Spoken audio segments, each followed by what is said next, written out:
guys, welcome back to Cooking with the Frisbees. I'm Beth. Keith is behind the camera today. For now. And wanted to let you know what's going on at Little Acorn Farm today. Today is April 15th. Get your taxes done. Ooh. But today, I need to put all my drip lines back in. We had them out when we were composting and amending the bed, so I'm going to put those lines back down. I'm actually going to be planting some things. So today the potatoes are going in. We've got 3 different kinds of potatoes going in. It's my first year growing potatoes, so hang on, stand by, we'll see what happens. I'm also going to be putting my long beans in today. These are my sweet peas. They've been in for a little while. They're getting a little wild. Sweet peas. 2 weeks have they been in? About 2 weeks. 2 weeks? Yeah. Well, I succession sowed, so you'll see the larger ones on this side and then the smaller ones here on the inside. So hopefully I'll get 2 good crops of sweet peas. And then I need to put my cattle panels back up. And what else am I doing today? We're hardening. Oh, we're hardening. Well, did you want to pan up there? You'll see all of our, all my herbs, all of my brassicas, so my broccoli, my cauliflower, my... Excuse the camera equipment. All my tomatoes, you see they're nice and tall, but I'd like to get them hardened off. And that just means taking them out into their regular sunshine, like real sunshine, real wind, real rain, and letting them understand that this is where they're going to live once I transplant them.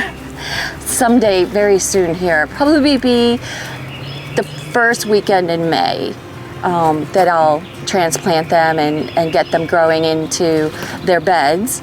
And oh yes, I need to transplant my leeks today too. So that's gonna happen up in the herb garden where I already have green onions and I already have spring onions sprouted. And they have these lovely purple flowers on them. I love them, and you can add them to vinegars or oils and they give it an oniony, slate garlicky flavor. They're really good. It's great to make homemade salad dressings with. That's another episode. So those are a couple of things going on today. Stick with us, watch it come together.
So sometimes you just have to punt.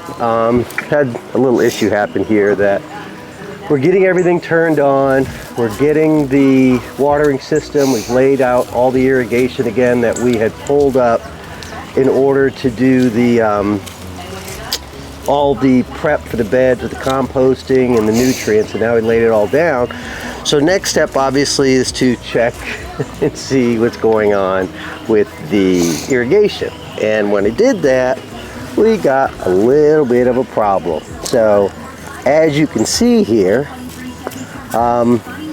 it's leaking, and it's leaking all over the place. Now, when I had first come over here, the battery was dead, so I went upstairs, put a new battery in. I thought maybe that was it, but it looks like the control mechanisms inside of this unit have just kind of dried out over time. I'm not really that upset about it because it actually lasted us for about 3 years. So I'm gonna have to go to Lowe's now, and I'm gonna have to go and get myself another one of these units. And that's all there is to it. So, like I said, 3 years, but water's important. I'm not sure how much I spent on this, but we'll get it going and we'll get it set up. I have to go away this weekend, so we'll just make sure that we get it all set up. So, things happen, you adjust. Got Beth back here. What are you trenching back here for? Potatoes. Oh, this is where you're gonna put the potatoes? Well, I'm putting some here and then some up at the top trough. So I got a couple different kinds of potatoes. Let's see what we'll we got see here. what they like best. Potatoes have to be planted pretty deep. So unlike some other stuff, these have to be a trough of at least 4 inches. So I am. So that's a pretty deep trough, but it's pretty deep. You don't think we're gonna need that bag? This other bag of dirt? Yeah, because I mean, this is clearly easily 4. Okay. So, so that's what I'm doing. And look at those red potatoes. Those are the ones from our pantry that were stuck behind the garlic. So when they get eyes like that, I guess you can just grow them? Plant them. I know, it's exciting. I've never done potatoes before, and I don't know if this bed gets enough sun, to be honest, but we'll find out. My eggplants grew in this bed last year, and they did really well. We had a lot of eggplant. Yeah, we did. So my hope is that the potatoes will like it too. And all these leaves that you see here are strawberries, which we pulled up all these strawberries because we never got any strawberries, and now they want to proliferate. They're even here where we put the wood for the fire pit. So they're just, I don't know, maybe we'll just have a wild strawberry bed back here somewhere. Who knows? Well, because I had put them in the compost bin, I thought that they would break down and just be compost. Oh. But so, because we use that compost in all the beds, there's strawberries growing in everything. Okay. So. All right, well, I lost a glove somewhere along the way. So I gotta go find my glove because I've gotta go put those trellises up. So, I don't know. We're gonna let Beth, I'll let you see her plant these. And then... here, I can plant these 2 red ones. Oh, look at the worms. Wow. I know, this bed is just healthy and happy.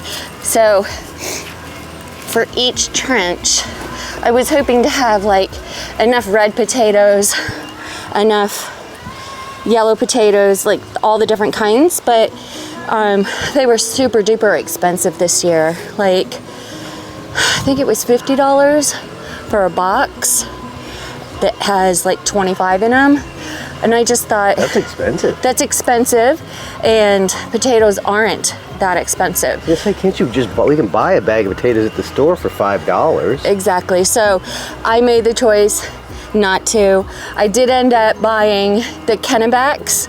Those are supposed to be a great potato for like fried potatoes, which we do a lot of. So I said okay to that one, and we'll see what happens. I mean, if I get enough potatoes between this bed and the top bed that I can dry them out and save them, and we can use them for all summer and winter, like, yeah, then that's worth it.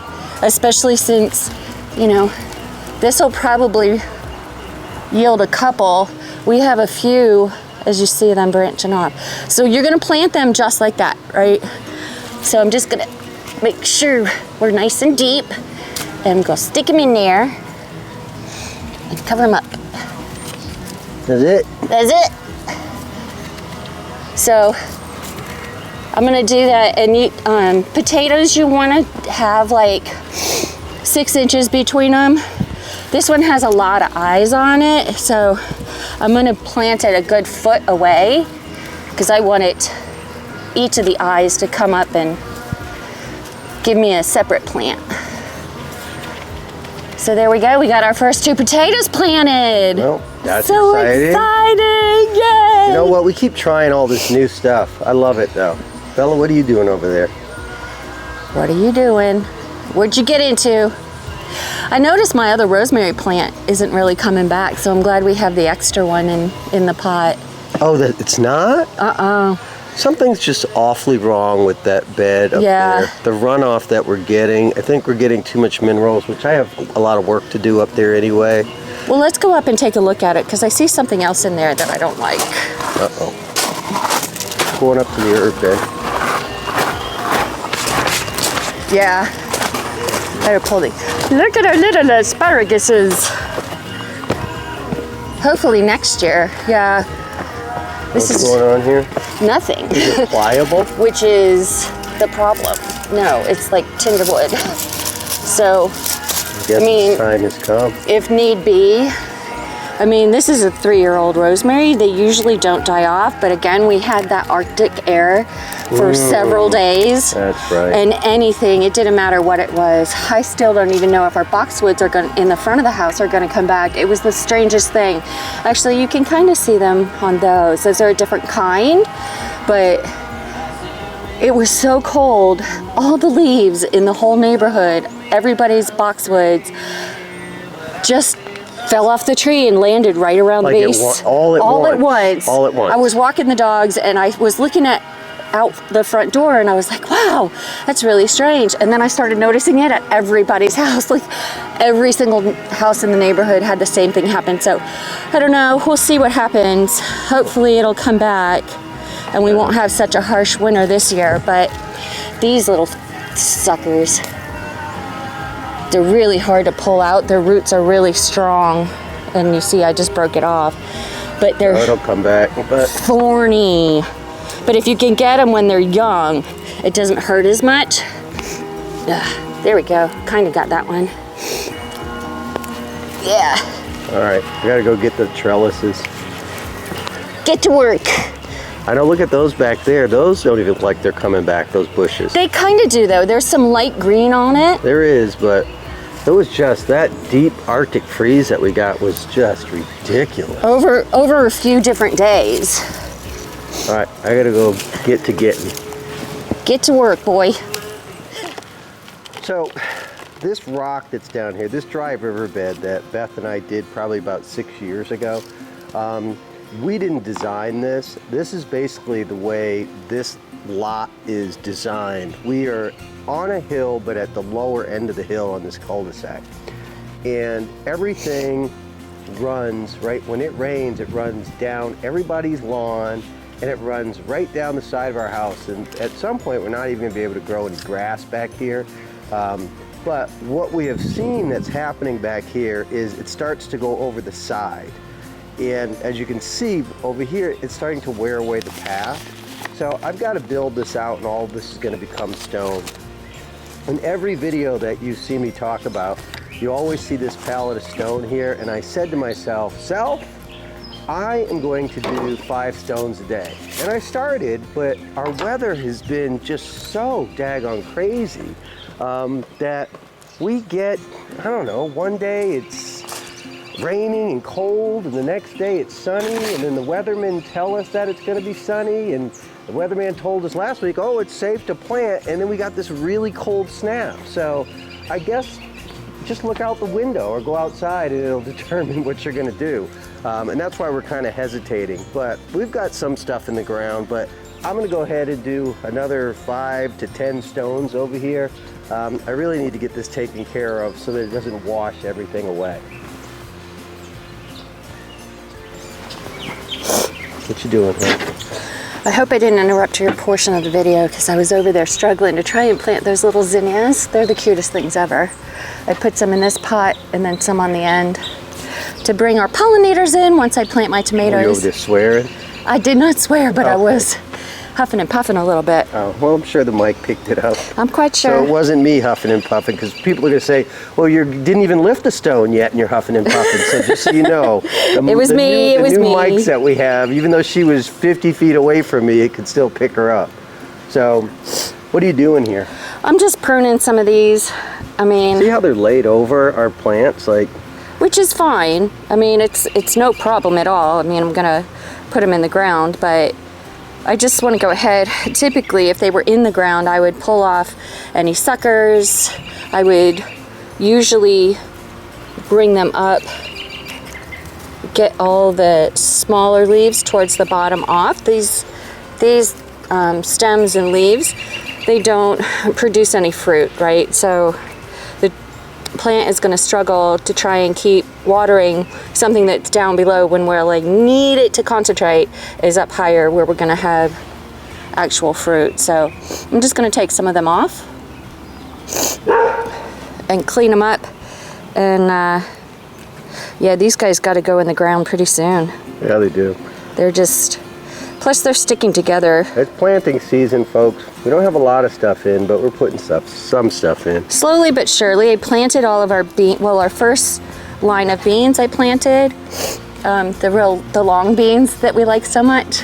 So I planted a row of those, and then I'll come back in a week or two and plant another row behind it, just a succession so they're not all ready to use at the same time, just like I did with my sweet peas. I'm taking a huge risk though. I took most of the domes or cages off of the sweet peas and hoping that our possum doesn't come back. I know. We got to get those mothballs in the ground, I suppose. Yeah, one of the things that we found out is that you can put mothballs down. So the dog food containers, Beth had a great idea. They say put them in containers. So we use that Rachel Ray's dog food, not a sponsor in any way. And there's these great plastic containers that I save, and I put all my screws and all that kind of stuff in. But we're going to put the mothballs in there, cut holes in them, and put them on the perimeter of the fencing because they are extremely poisonous. So we know our man, little Bentley, who I love to call Forrest Gump for so many reasons. So many. He'll just put it in his mouth, and it's deadly chemical. So we're going to put it on the outside perimeter, and hopefully that'll keep the possums. It keeps the snakes away. It keeps rodents away. So we'll see what happens. But I got to get to, I think what I'm going to do today, instead of trying to put those 5 stones down, is move back that edge of those stones right there. Here, why don't you take this and film and do that. I need a tissue. So, you can see I've already started this process, but we had a really big rainstorm happen the other day, and I looked out the window from the top floor with the binoculars, and I actually saw the water was coming right here and spilling over here. So this original wall is going to have to come all the way out to here and get built up so that it directs that water that way. So that's what I'm going to do today. Unfortunately, there's a lot of ground that got built up there, so I'm going to have to use stone to try and emulate the same thing. But it's getting hot out here, but I'm determined to get through that stone. So that's what I got going on. Get to working. What is this? It's the rain gauge from the... So, I think I did more than 5 stones because you guys know me. Once I get started working on a project, I don't know, it's like, and I love this kind of work because it's like a puzzle piece. So all those flat stones that I had, I started putting down, and then I started looking at them and going, well, wait a minute, it should cascade. And then also when the riverbed is dry and it's not raining, people should be able to walk down here on those stones. So I had to kind of level them, secure them. I'm not done. Really, the purpose of today is want to make sure that I built this up. So tomorrow's supposed to rain, and I want to see if it rains just exactly what happens, and then I can come back in here and finish the rest of the puzzle piece. So this is a lot of work. You can see I'm not even halfway through with those stones that are up there. That's a lot of stone, but I still have to finish a whole nother piece of this. I've got to do a side edge here, and then I've got to go all the way to the fence in the back as well, because we never finished that. So this is a good day's work. I think the last thing that we're gonna have to do, Beth did a lot of planting. It's spring here and spring garden time and getting things planted, and the last frost day is probably over. But we still don't trust it, so we're going to go a couple more weeks and make sure. But there's a lot of work that has to be done, a lot of projects down here. So I hope you guys come back and you join us and you subscribe and you'll hit the like button because it helps us out. I hope you like what you see. Having an oasis in your backyard, growing your own food, freedom from the grocery store is just, I mean, it's something I'm starting to love more and more. And it's something that I know I want to do, and get a bigger piece of property and just make it that much bigger in magnitude, and show people how to do it, and show that you do these things step by step, and it doesn't happen overnight. Having the right equipment does help. I've said that many times, but we'll come back when we're ready to take those plants inside, and that should end today's day in the garden. Hey guys, so I'm sweaty. I stink. Beth went in the house. She can attest to it. She's being a really great wife by being under my arms right now. So our last thing that we got to do today, these plants have been outside for how long? 4.5 hours. 4.5 hours. That's a good hardening off time. It was very sunny, very warm, very hot. So that's kind of the end. Anything you want to tell them? I mean, this is really our first big day out in the garden for spring. It really was, and honestly, I can feel it. My knee gave out a little bit, so I had to put my brace back on. Well, you know what? We'll get ourselves back in garden shape. It just comes with the territory. You either do it or you do it. It's exciting. I love it. We'll get back in garden shape. So guys, thanks a lot for sticking with us. This might be a little bit of a long one, but getting your food together, getting your garden together, it's not easy. It's hard work, but it's good work. And it's a process. Yeah, and that's what it is. It's a process, and you just got to find your rhythm. So thanks for watching. Hit the subscribe button, hit the like button. Our subscribership's going up, so I love that. So guys, thanks for watching. We'll see you next time.